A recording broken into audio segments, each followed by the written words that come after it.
After Linda got engaged, I handed in my resignation, using travel as an excuse.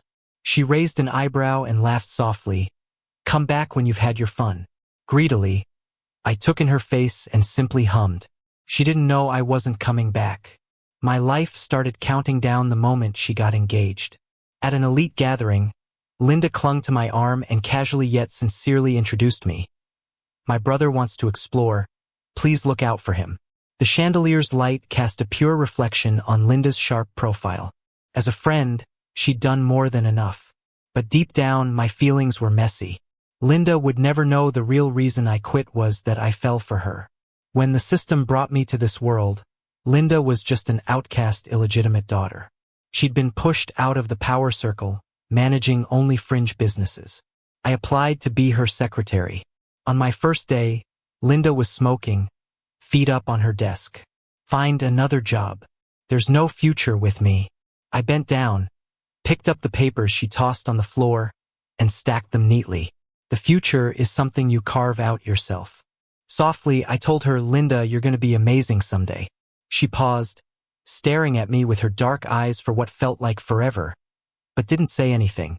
Outside, through the frosted glass, I watched Linda slumped in her chair, her head tilted back, staring at the ceiling. Her eyes sparkled with a hidden moisture. That youthful confusion and vulnerability stuck with me for 10 years, from the first time we met until now. At Linda's engagement party, she placed me at the main table, too close to the bride. Her gown brushed before my eyes, revealing the subtle shine of the diamond ring on her finger. Linda and the groom had a business marriage, no real feelings involved. Putting me at the main table meant she acknowledged my place. Just not in a romantic way. The system told me if Linda doesn't marry me, I'd be erased. You could ask her. She'd say yes to you. I just smiled. Holding no love, marriage or not, it's her choice. Being with her for a decade didn't mean she owed me anything. I didn't like the pressure of "I was there, so you should love me back." The system sighed, its voice cold and mechanical. Blood-red numbers flashed vividly before my eyes. I only had 30 days left. Using travel as an excuse, I resigned to Linda. She read my resignation letter, her voice low. "No need to quit. Take a break, then come back." I nodded slightly. Maybe I was too pale enough for Linda to notice something was off. Her tone softened. "You've worked hard. Rest up. There will always be a place for you at the company." I smiled and agreed. Linda walked over, touched my face, and sighed. "You're getting too thin." Her voice was gentle. "Take care of yourself. Eat well." I quietly agreed. On the train, the system asked, "Why do you think Linda doesn't like you? She's crossed the line so many times." "It doesn't matter anymore." Coughing into my hand, I wiped away the blood with a tissue. Looking out the window, stars twinkling in my eyes, "I'm going to Dolly. I heard it's beautiful there, full of roses." Once, Linda and I were turned away by a business partner. That night, we huddled under a bridge, shivering and keeping each other warm. Her lips close to mine, she swore, "Phillip, when I make it big, I'll take care of you. You'll live the good life." The smile faded from my face. Swallowing the bitter taste, a sense of regret hit me. I loved roses so much, yet I was going to die without having received a single one. Curled up, eyes red, I thought when I got there, I'd buy myself a huge bouquet of the brightest, most vulgar roses. The kind that instantly lifts your spirits. Slowly, I closed my eyes. Upon arriving, I saw a timid girl at the station, in a wrinkled suit, holding a sign for me. I paused, then walked over.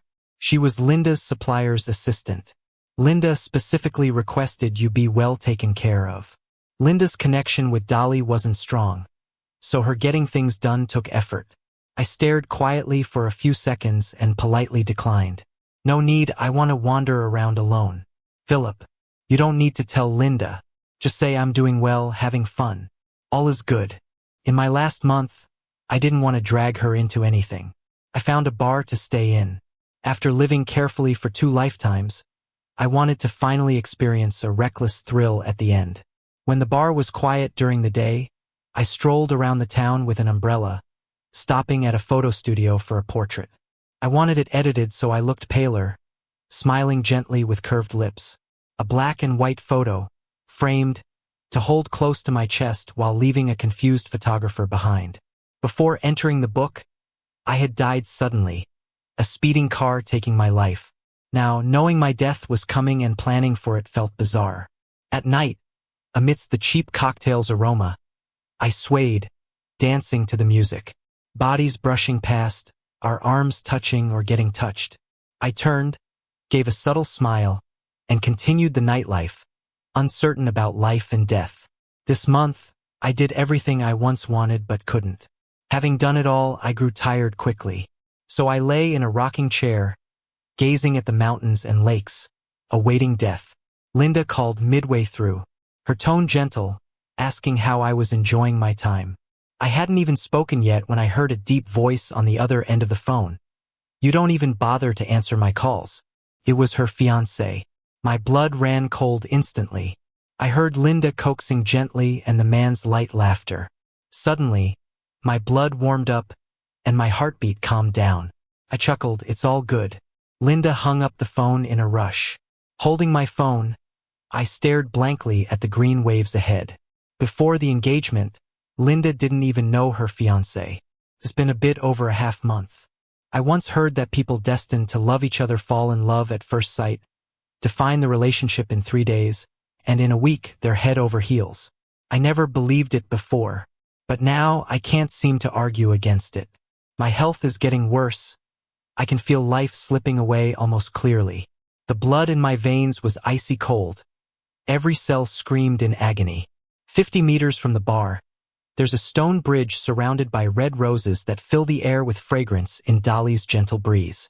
Under the bridge is a rushing river, carrying dried petals to unknown depths. This is where I chose to end it all. I don't want to die in a hospital, tubes everywhere, lying alone on a white bed, waiting for death. One day, I received a gift from Linda. She sent me beautifully packaged wedding candies and a red invitation with her and her groom's names on it. The purple embossed box was filled with dark chocolate.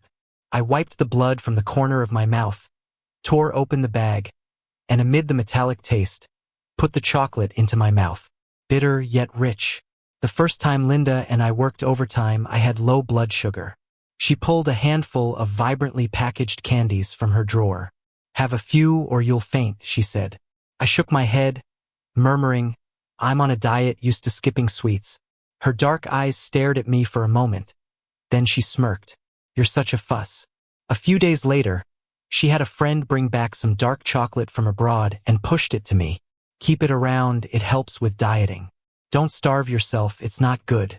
The purple embossed wrapping reflected Linda's serious, focused face. It was the deepest memory I had in a decade. Finally, I felt like I belonged in this world again. Someone cared about me. I could feel joy and sorrow. I was living, truly living, in this world. Not a puppet controlled by fate, with no choice but to walk towards a doomed end. 8 days till my countdown to death. I got a call from Linda's assistant, Anna. The young person who had been with Linda for 7 years sounded polite and respectful. "Phillip, when are you coming back? Some work needs immediate arrangement."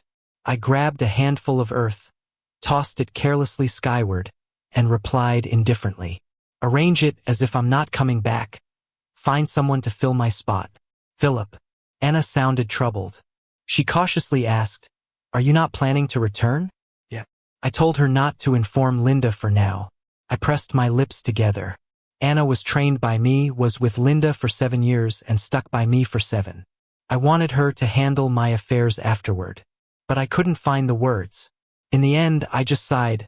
"I'll send you an email in a week. Follow its instructions." I gently told her, "Anna, keep up the good work, and if you get married, don't forget to burn some joss paper for me." I realized how bad that sounded and quickly stopped, offering her an apologetic smile, just letting her know to keep doing great, Anna.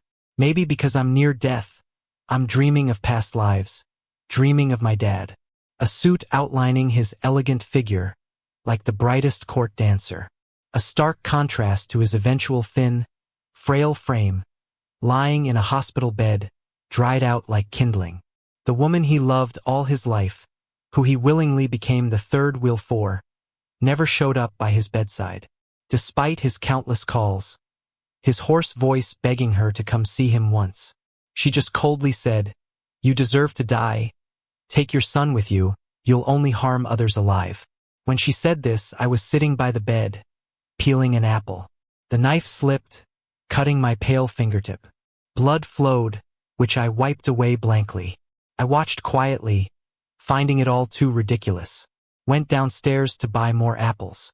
As soon as I hit the street, the red light turned on, and a drunk truck driver unconsciously hit the gas. Shattered glass reflected my body flying, and a terrified, panic-stricken face. In my last seconds, my mind was on that man. Without me, how could he live on? 3 days till my countdown to death. Maybe it was a resurgence. I suddenly felt strong enough to move. Wrapped in a long shawl, with some lip gloss and hairspray on, I wandered aimlessly down the cobblestone streets. A street vendor made sugar figurines, and a little boy gazed with envy, tugging his mother's sleeve. His mother, worn and weary, bent down, tears falling. "We need to save money for Daddy's treatment, sweetie." I moved closer, bought a panda sugar figure, handed it to the boy. He timidly looked up, a pale face, calling me brother. His mother thanked me frantically. I watched them walk away. Tired from wandering, I wanted to head back. Just as I turned, on the town hall steps, I saw the last face I wanted to see. Anna. She spotted me, excitedly running over. "Phillip, Linda's inside, I'll take you in." I cut her off. "Why are you all here?" "There's a forum here Linda was invited to," Anna explained, then asked, "Phillip, where are you staying?" I checked, "And you're not listed anywhere in town. Bars don't count as formal lodgings, and I can't remember if I registered or not." I tightened the shawl around me and slowly told her, "Anna, could you? Please don't tell anyone about what I'm doing here." "Don't tell who?" Linda's calm voice cut in. I stopped talking immediately. It seemed that just seeing Linda warmed up my aging organs, and my blood started flowing with warmth again, coursing through my veins, pulsing with my heartbeat. I stood there, head slightly raised, quietly looking at her. Hadn't seen her in a month. She hadn't changed. Still looked glamorous, full of life and energy. She looked at me and frowned. "How did you lose so much weight? Haven't been eating well?" I shook my head. "Maybe just not adjusting to the local stuff." "Haven't seen a doctor?" "No need, I'm fine." She raised her hand, trying to touch my head, and I turned away to avoid it. Her arm paused, then casually retracted. She smiled. "When do you plan to go back?" "In a couple of days." I looked down. "I really like it here, wanted to stay a bit longer." She nodded slightly. "Enjoy staying longer, relax a bit." She thought of something. Her eyes softened a bit. "When you're back, your brother-in-law and I will take you out for dinner." On the street, even the wind carried a hint of flowers. I easily picked out the rose's scent. I love roses because someone I loved did. At their most charming, they would pin a vivid red rose on their sweetheart's hair. And because that year, when Linda first came back home, amidst a crowd who dared not voice their displeasure, she reached out and snapped a red camaros her eldest sister had nurtured in a pot. Leaning against the table with a grin, she beckoned to me, "Phillip, come here." Then, she placed the red rose in my palm. It was obvious, passionate, showing her preference for me in front of everyone. In that instant, I started to imagine if I could really marry her, stay by her side forever. I smiled a bit, pulled my shawl tighter, and gently asked, "And you? How long will you stay here?" 3 days. Linda reached up, ignoring my attempt to block her, feeling my forehead for the chilly coldness, her eyebrows knitted tightly. "Are you sure you're okay? Why are you so cold?" I shook my head. Linda stared at me for a moment, her tone serious. "Once we're back in Kyoto, I'll arrange for a full health checkup for you." I didn't refuse. Linda came over, pulled my hand, motioning for me to sit on a stone block. "Rest for a bit, then show me around, sound good? Where's your favorite place in Dolly? Take me there." My muddled brain just came up with an excuse to say goodbye, but Linda's smiling words interrupted, sending it back into turmoil. Panicked, I pushed her away, stood wrapped in my shawl with my pale, almost transparent skin meeting the sunlight. Linda, you do realize you're married. We shouldn't be doing this anymore. Linda paused, straightened, looking a bit indifferent.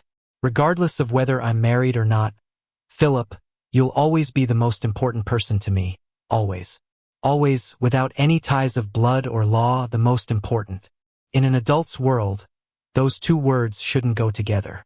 I looked up at Linda, her eyes smiling, and suddenly didn't want to play dumb with her any longer. I asked her, Linda, do you know I like you? Linda knew, of course she knew. I'm not a great actor. Couldn't hide my emotions. Couldn't mask my immense affection. They showed clearly through every gesture. A glance, an unfinished intonation, even in moments of hesitation. She knew but never responded. Linda's hand clenched involuntarily, forming a fist. She opened her mouth, but said nothing.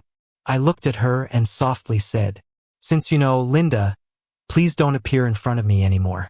Give me some time to rest, to forget the feelings I have for you. Could you? Linda left.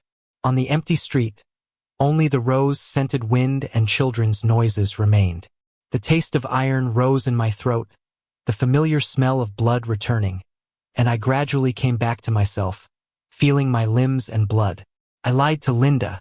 I don't want to forget my feelings for her. My admiration for her is the only thing that makes me feel alive in this strange world. Keeps me alive, makes me feel like I'm still a person.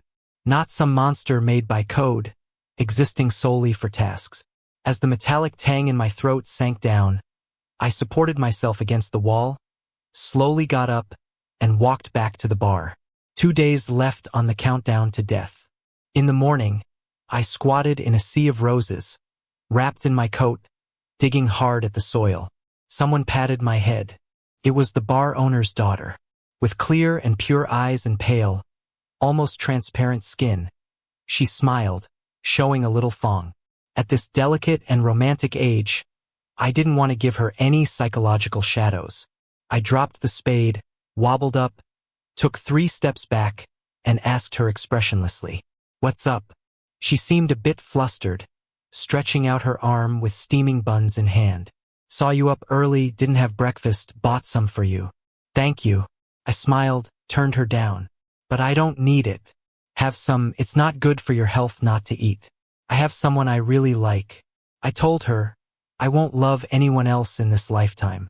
Bending down, I picked a rose and quietly plucked off its thorns, saying softly, Stay away from me. It's better for both of us. The girl ran off quickly, her eyes filled with brokenness and sorrow. The steamed bun lay on the ground, still warm, laced with the scent of roses. I bent down, picked it up, and after a brief moment, tossed it into the trash. I wrapped my coat tighter as I slipped back into the bar. The moment I stepped in, the atmosphere felt off. The boss lady's loud voice was missing. The clattering of washing glasses had disappeared, and everyone watched quietly, almost timidly glancing at the culprit by the bar, hands fiddling with a blue cocktail. It was Linda, with a tense-looking Anna beside her. I hesitated for a second, then approached, puzzled, asking, Why are you here? Linda looked up, smiling at me. Phillip, she said softly, Anna told me you don't plan on going back? Her voice was gentle, but it gave me an inexplicable chill. I shivered slightly. The silence around was unnervingly quiet, making me anxious. I tightened my coat. Let's talk in the room, not here. The small, shabby room was lined with moss-covered walls, and the air was filled with the scent of decay. Linda sat on the single bed, looking around as she smirked slightly. Not going back? Planning to live here from now on? I handed a disposable cup to her. It's fine, livable. Linda let out a derisive snort, saying nothing, her attitude clear as day. She seemed on edge, her usual demeanor and politeness gone, her disdain and annoyance now obvious in her words. She took a deep breath, her tone stern. Why won't you come back? I don't want to, I said, clutching the paper cup. I've worked for so many years, I just want to relax a bit. I can give you a vacation, Linda said, keeping her anger in check. Phillip, the company is something we built together. You can't just walk away. She was earnest and focused, as if genuinely trying to convince me not to leave. But I felt powerless. Does she have to strip away my last bit of dignity to be satisfied? I looked at her, asking, Linda, you want me to stay and watch you and your husband be all cozy? I interrupted her. I'm telling you I can't. And your husband wouldn't let me stay by your side either. Let me go, Linda, for both our sakes. Let me peacefully fade away in Dolly, amongst the sea of roses, breathing in the strongest scent, ending this unwanted life. Linda fell silent. After a while, she straightened and touched my head with a trace of helplessness in her voice. Phillip, you've been the most important person in my life. Just say the word, and I'll give you anything. 10 years. A lifetime. How many 10 years do we have? Are you really willing to let go of all those ties? Her words sounded noble, accusing me of being unkind and ungrateful while lowering herself to evoke sympathy. Classic Linda, who defeated 3 industry giants with her rhetoric to become famous. I raised my head, watching as my gaze traveled from her defined jawline to her slender profile, then to her eyes that held a hint of longing. She looked at me, filled with emotion. I found it absurd. I leaned in and asked her slowly, Linda, do you really not understand what it means for me to return, or stay by your side? You know I like you, and you know that as your secretary of 10 years, my position will be awkward once you're married. Yet you pretend not to see or understand, blaming me for being heartless. A nearly absurd thought crossed my mind. She knew it all. She was just playing dumb, not willing to give up the benefits of a political marriage, but also not wanting to lose the tenderness I provided. She was waiting for me to willingly break all morals and conscience, bow down at her feet. I looked her in the eyes and asked softly, Linda, what do you want me to be to stay by your side forever? An unrelated brother? A secretary closer than a husband? Or an unseen secret lover? Her face turned pale instantly, panic replacing her usual calm eyes. She had actually thought about it. She wasn't as noble as I imagined. I chuckled quietly. Using all my strength, I raised my hand and slapped her, watching her stumble back. Her innocent act shattered as bile and sorrow churned in my throat. Wiping the blood from my lip, I stared at her coldly. You want it all, don't you, Linda? That's sick. Linda hung her head, silent for a long time. Eventually, she spoke softly. I'm sorry. I had no intention of making you my lover. However, I can't deny that when considering keeping you by my side forever, the thought crossed my mind. I am sorry for having such a vile idea. But Phillip, wanting to keep your heart is sincere. You have been the most important person to me and always will be. I closed my eyes and let out a bitter laugh. Linda, do you think no matter what you do, I'll never leave?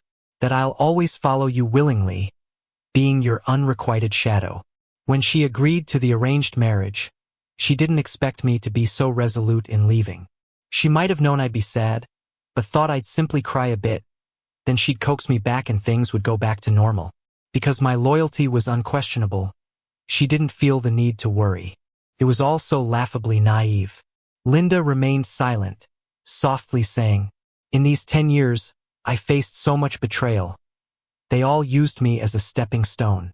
But you, from start to finish, stayed with me. Before the engagement, I didn't realize you'd care so much about it to the point of leaving.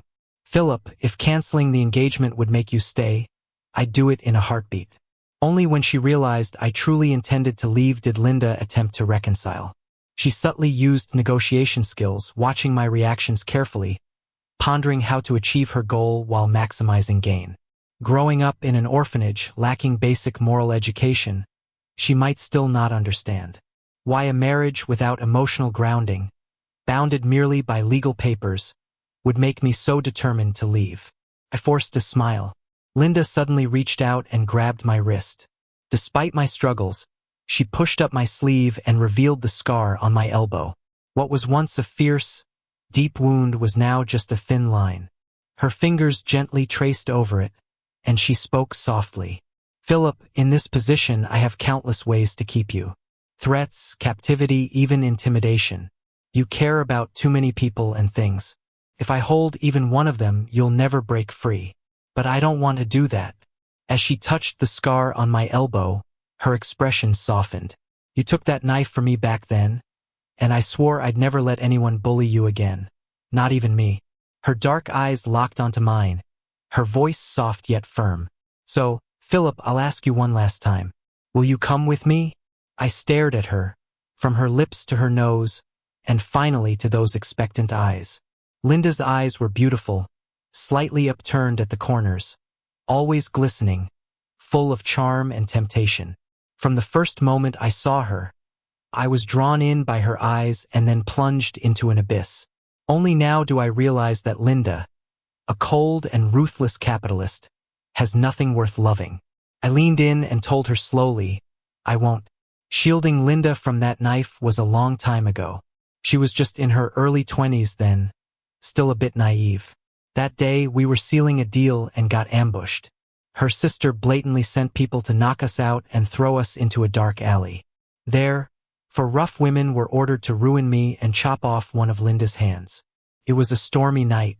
The thugs yanked my hair, pushing my head into the water, my consciousness fading, vision blurred, pain and despair nearly killing me, until I saw the cold glint of a knife. Without much thought, I struggled, lunged, and took that hit for Linda. Sirens wailed, and we survived. I woke up in the hospital in Linda's tight embrace. Her tears soaked through my clothes, chilling my chest. From that day on, Linda changed. She wasn't nice anymore, ruthless and terrifying, became a true businesswoman. When she planned to marry, she told me it was strategic. Jason's family held influence abroad. She needed their power to rise higher. I asked her, so even marriage is just a transaction? Linda smiled, why not? Why not? Facing Linda, soaked in power and money, I couldn't argue. My genuine perspectives looked childish to her, not worth mentioning. Linda guarded me like a prisoner. Her bodyguards took turns outside my door, keeping me in. Every time I approached the exit, I'd see their anxious faces. They'd say, if you leave, we'll lose our jobs. Please, Phillip, have mercy. Their pleading voices, coming from burly guards, were oddly dissonant and successfully held me back. Linda was right. I had too many weak spots. Any one of them seized, and I'd be trapped. I couldn't leave, so I talked with the system. Confused, it asked, isn't marrying her the simple solution? Just say it, she wouldn't let you die. I smiled. Blood that's become routine rose in my mouth, swallowed it, and wiped my lips. Softly, I said, if I wanted to marry, why wait till now? Even initially, telling Linda would ensure I'd never die. She'd do everything to keep me. Put on the biggest wedding, show everyone her love, sparing no expense to save me. From the start, I could live. But I never wanted to. The system was stunned, static buzzing before it asked. Why? You know why Linda's so sure I won't leave her? Because of this darn mission. I came into this world for Linda, spent a decade orbiting her. Leaving her means death, so I'm forced to always follow, loyal as a dog. But those are the mission's demands. Yeah, it's mission demands, the price for my existence. I shifted topics. Do you think these missions have a purpose? We gave you another chance at life in exchange for data. Fair, right? Yeah, fair. Survival instincts are ingrained. The mission gave me that chance. I should be grateful. But why is there only oppression in it? 10 years I revolved around Linda for a decade. No freedom, no autonomy. Everything I do wasn't for me, but for Linda. An almost nightmarish existence. Linda said everyone left her, except me. But Linda, I've thought of betraying you, leaving you, using you as a springboard, climbing higher. But it never went beyond a thought. This life was borrowed. All I could do was stay by you. No real choice. I loathe this life. Living half a life without dignity, freedom, choice, I'd rather choose death. After a while, the system whispered, but no matter what, living matters most. As long as you're alive, there's hope. I know. I chuckled. That's why I hoped Linda would want to marry me. Hoped I'd mean more than her profits and calculations. Hoped her genuine feelings offered me a reason to submit to this sad fate. But in the end, I'm still disappointed. In this lonely world, I found no pure sincerity. I'm so tired. I don't want to suppress myself anymore. Just go with this ridiculous fate. Honestly, death seems like a release for me. On the last day, I woke up late. I got dressed, grabbed the hoe, and went to the rose field by the bridge. The bodyguards tried to stop me, but I called Linda right in front of them. Her voice was gentle. Have you figured it out? Linda, come meet me at the stone bridge by the bar. I whispered, I have something to tell you. Linda paused, then answered with a hint of excitement. Okay. Truth is, in my current state, I can barely hold the hoe. I struggled, dragging myself downstairs. The lady's daughter couldn't bear to see it and took the hoe over. Where are you going? I'll take you there, she offered. I thanked her. Linda's engagement party was at noon. My time would end at noon too. The golden sun shone on the bridge, glimmering on the stone railing. The young woman handed me the hoe, looking worried. Are you sure you're okay? I shook my head, forced a pale smile, and thanked her. Pain racked my body, almost curling me up against the bridge post, sweat trickling down. My vision blurred. I bit my lip, mingling the blood from my mouth with that from my lips. I felt so cold. I took a moment to steady myself, stood up with the help of the bridge, and wiped away the sweat and blood. I forced myself to loosen the rose soil with the hoe, then bent down to kiss the thorny stems. In the corner of my eye, Linda appeared on the other side of the bridge. She walked quickly to me. Why do you look so pale? Didn't rest well? She held me, eyes full of undisguised worry, as if I was truly precious to her. I dropped the hoe on the ground. The countdown clock was glaring red, the hour column already empty. My life was ticking down by the second. Leaning on Linda's body for support, I looked at her hypocritical face and suddenly laughed. No one knows better than me. Beneath that pretty face is such a cold and ruthless heart. Softly, I began, Linda, did you know? These past 2 days, I've been regretting ever approaching you. You're so selfish, so vile, so shameless. Everyone's kindness to you is just a tool for you to use and trade. Phillip. She was stunned.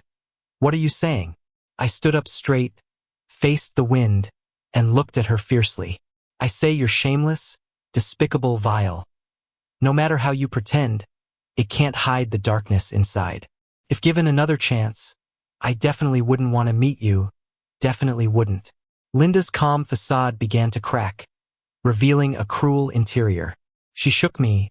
Phillip, you knew what kind of person I am. I'm selfish, I'm heartless, but I never used those tricks against you. Without being ruthless, I wouldn't have survived till now. Phillip, you know this best. Why? Why are you blaming me? Why are you leaving me too?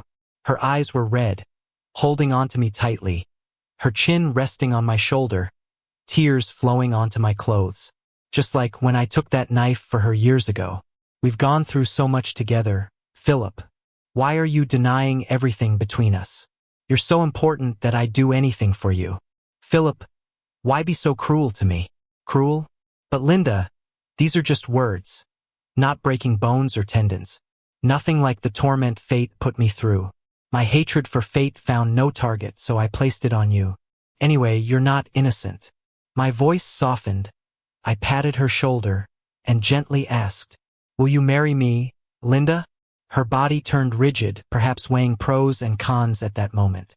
I smiled slightly, interrupting her thoughts. No rush. Take your time thinking about it.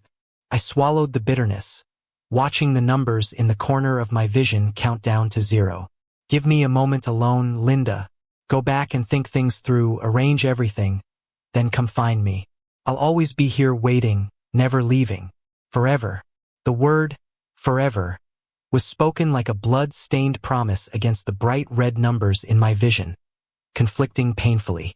I gave Linda an unreal dream, cherished in her hands like a treasure, until the day it shattered. I sent Linda away. Her clothes were a mess, her neck and shoulders stained with my blood, but she was too flustered to notice. Linda will marry me. She has feelings for me. She just needs time to think and weigh things carefully. But I don't need such a weighed heart. Leaning against the stone post, Blood trickled from my mouth, spreading to my neck and shirt. When I die, Linda's expression should be interesting. She'd break down, cry, and grieve, forever haunted by her brief hesitation. This isn't revenge. I don't hate Linda. I just, spitefully, hope that no matter who she ends up with, a part of her heart will always have a spot for me. Even if it's regret, remorse, or a haunting shadow. I smiled. Thought about my father, who shamelessly got involved in others' marriages too. I guess we weren't that different after all. I wobbled to the edge of the bridge, standing against the rushing river, breathing in the rose-scented breeze.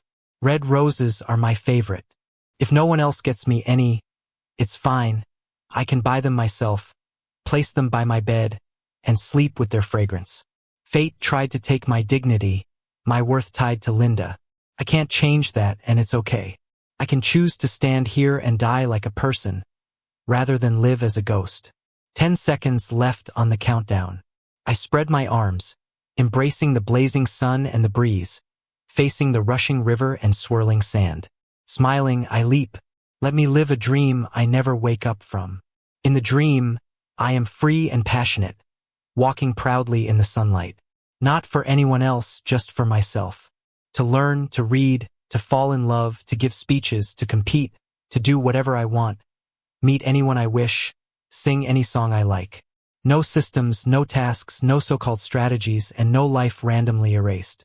A life lived vibrantly, just for me. The end. Bonus. Linda. Phillip is dead. It's chaos outside, surrounded by cops. I'm standing at the edge of the crowd, hearing that familiar name, squinting at Anna.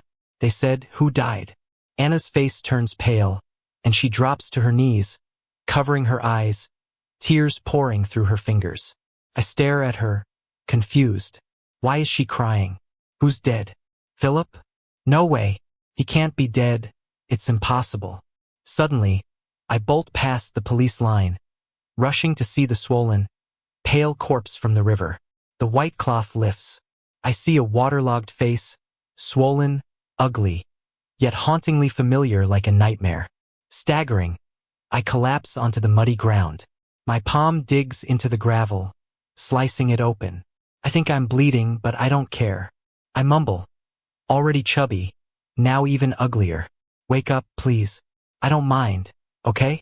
I'm barely aware, crawling to him on instinct, my trembling fingers touching his face. Tears spill uncontrollably. Holding his head, I look to the sky, wailing. That scene was chaotic and eerie. I cried like a child, almost suffocating, my head buzzing until I collapsed on him, unconscious. Waking up in the hospital, Phillip is the first word I say as I open my eyes and spot the hand offering water. My heart relaxes, and I take deep breaths. I tell him, "I just had a dream where you died. Isn't that funny?" The hand pauses. Anna stands by the bed, hesitant. I sense something's off and glance around. Jason, my fiancé, is there. Phillip is nowhere in the room. Clink. The water cup falls, shattering, glass piercing deep, bleeding profusely. Jason apologizes. Phillip committed suicide. Linda, don't be too sad. Sad? I laugh. No, I'm not sad. Swallowing the blood from my bitten lip, I tremble and fiercely tell them, I won't grieve for him. Suicide. Phillip, was this your way to spite me? Wake up, you're dreaming. I swallow the bloody taste in my mouth, regaining calm, instructing Anna. The engagement proceeds. We go back now. But ma'am. No buts. I glare at her viciously. Go now. Immediately. I need to leave this damn place. Phillip wanted me to marry him, promised forever. Then died? Was this to make me regret, to get back at me? Utterly ridiculous. You're dead. Yet I keep thriving, surrounded by admirers. Better looking, simple, big eyes, tall bridged noses, variety abounds. While you lay in the rotting earth, chewed by worms. The one who should regret, the one who should pay, is you. You. Fuming. I sweep everything off my desk, including the succulent Phillip bought, his favorite pen, the vase he arranged. Amid the mess, I slump in my chair, covering my eyes to hide the tears about to fall. Philip, you can't punish me. I'll never regret it. Never. I deliberately erased him from my life. Anna, Jason, no one else talks about him. I won't allow it. For a while, Philip completely vanished from my life. Everything's neat and orderly. The secretary replacing him is diligent, making better coffee, prettier latte art. Anna's quieter, but still precise. The engagement progresses, venue, officiant, all set. My family booked several celebrities, no losing face here. Everything's normal, moving smoothly. I stand by the window, holding a cigarette, talking to the glass. Without you, I'm fine, life and work unchanged, still thriving. See, the one who should regret, it's you. The clean glass reflects my weary face, all alone. Suddenly, my eyes redden. I thought without reminders, I'd forget him gradually, cover all traces of him. I thought forgetting would be easy, until Jason took me to try on suits. I tagged along, nothing else planned. Jason came out all dressed. A quick glance from shoes upward. Something felt off. Legs longer, waist slimmer, face a bit fuller, eyes tilted, wrong lip color. I suddenly realized, who am I thinking of? Breathing heavy, I walked out, ignoring Jason calling me. I got in the car, gripping the wheel, closing my eyes to calm my heart. Just this morning brushing my teeth, I thought, it's rare to think of him. Maybe I've almost forgotten. But why does he haunt me like a ghost, infiltrating everywhere? Suddenly resentful, I mashed the gas pedal, racing down the mountain road with windows wide open, wind slapping my sweaty forehead awake. Philip used to join me here for fast drives whenever I was down. Even gripping the seatbelt so tight, fingers white with fear, he acted brave. Back then, he said to me, everything will pass, look forward. Yes, everything will pass. 8 including forgetting you. I parked the car on top of the hill and crouched down. Looking at the morning glory by my feet, I chuckled, pulling it out of habit and handing it behind me. You always liked these weeds, didn't you? No one took it from me. I froze, as did the wind in my ears. Even the river down the cliff seemed frozen. The blood in my veins turned icy in an instant. I blamed it all on nostalgia. Right after the wedding, I took my assistant abroad. Jason's rapid-fire calls were getting on my nerves. I picked up one on a whim. I don't care about your crap, so don't bother me. Jason clammed up. In this business, who is clean, really? I gave a bitter laugh. It was the right time to explore new markets abroad. I was working a lot, staying late, and crashing in the office. My assistant lost 10 pounds before she couldn't take it anymore and asked for time off. I looked at her sallow face and inevitably thought of him again. The first 3 years were tough. He stayed late with me, worked even harder, and sometimes complained about hair loss. Go on. I told her with a pale face. Get some rest. Outside the floor-to-ceiling window, the city was bustling with life. He liked those windows, said they made everything open and bright. So, I decorated every place I went to in that style. The Paris wind was always damp, with a scent of rain and dew. Smelling it reminded me of how he hated humidity and always kept dehumidifying bags handy. He never came to Paris with me, but standing on the Champs-Élysées, everything seemed to reflect him. His laughter, his mischief, the way he'd sway my hand asking for ice cream. Yet when I bought the priciest ice cream and turned to give it to him, he wasn't there. His silhouette, his playful nature were just figments in my mind I couldn't shake. The ice cream had mostly melted, sticky on my hands. I quietly watched it, then took a lick. So sweet. Aren't you on a diet? This ice cream is super sweet. How can you eat it? Will you wake up and tell me? Wake up and I'll invest in sugar-free tea, yogurt, even open a sugar-free factory for you. Whatever you want as long as you wake up. Okay? Tears came before I knew it, and my nose tingled. Tears streaked my face. I couldn't be bothered to wipe them. Suddenly, all of it felt pointless. Trying hard to forget him, desperately proving he was just an ordinary guy, that his death wouldn't affect me. Covering up my fragile pride. But who buys it? Anna, Jason, even business partners won't mention him. They pity me with their eyes. Pity. Me who's gotten this far, pitted by others. Ridiculous. I crouched, clutching my hollow chest, feeling lost and hurt. Tears, thin and salty, slipped into my mouth, the bitterness reaching my heart. Lifting my gaze, I thought I saw Phillip. Wrapped in a shawl, he stood there, examining me for a moment. He reached out with a pale hand. Feeling wronged, I refused to take it, just staring, hoping he'd comfort me, talk to me. But he drew his hand back, shook his head, his voice gentle yet chilling. Linda, no one waits for you forever. He vanished in an instant. I lunged for him, landing hard on the marble floor, forehead bleeding, glasses broken, dizzy and reaching hopelessly, bumping into poles, stones, stumbling into bug-filled bushes. Finally, kneeling there, face up, blood and tears mixing, desperate, they seeped into my mouth. Everyone said time heals all. I believed them. Since that night in Paris, Phillip has been a taboo. No one talks about him. Immersed in work, as though being busy would numb the pain. I spent a decade climbing higher and higher. From the top of the corporate ladder with floor-to-ceiling windows beneath my feet lay wealth, power, countless flattery, and admiration. 10 years. I thought if I saw Phillip again, I could greet him casually. See, without you, I'm doing just fine, married, successful. He stood there, in a white suit, quietly watching me. Then he stepped forward, catching my dress with a finger. I crumbled instantly. Years of experience told me to control emotions, never let anger, joy, greed, or desires show. But holding him, tears wouldn't stop, pouring down. My arms locked tightly, trying to absorb him, to never let him go, to pocket him forever. I regretted it. I truly regretted it. He repeatedly said there were things far more important than profit in life. I ignored him, refused to believe it, arrogantly pushed him away, drove him to his death. He should hate me, blame me, despise me, crush my bones to dust if he wished. I'd take it as long as he got his anger out. Yet, with all the offerings to gods and spirits, could I shamefully hope for another chance in the next life? A life with you, would that be okay? After dreary days, I wandered to Dolly.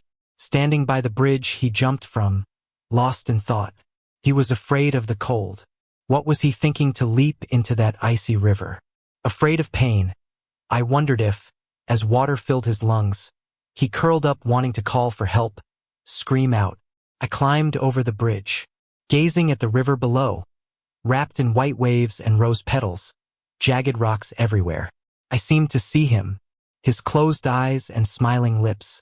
Opening my arms, I fell.